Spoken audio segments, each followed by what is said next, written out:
10 लाख रुपए तक सेहत की सहूलत देने वाले प्रोजेक्ट सेहत तहफ़्फ़ुज़ प्रोग्राम को भी बंद कर दिया गया। वजारत तख़फ़ीफ़ ग़ुरबत ने सेहत तहफ़्फ़ुज़ प्रोग्राम बंद करने का परवाना जारी कर दिया है।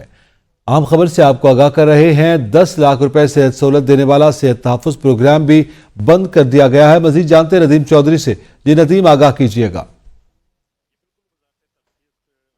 के मातहत सेहत तहफ़्फ़ुज़ प्रोग्राम शुरू किया गया था, जिसके तहत 10 लाख रुपए तक की सेहत की सहूलतें दी जाती थी। सेहत तहफ़्फ़ुज़ प्रोग्राम के तहत वफाक से मुंसलिक हजारों मरीजों को यह सेहत की सहूलियात फराहम की जाती थी। सबका वफाकी वजीर सानिया निश्तर ने तख़फ़ीफ़ ग़ुरबत के मातहत इस प्रोग्राम को जारी किया था। वफाक की हुकूमत के ज़ेर इंतज़ाम आज़ाद कश्मीर, फाटा और इस्लामाबाद के शहरी इससे मुस्तफ़ीद होते थे।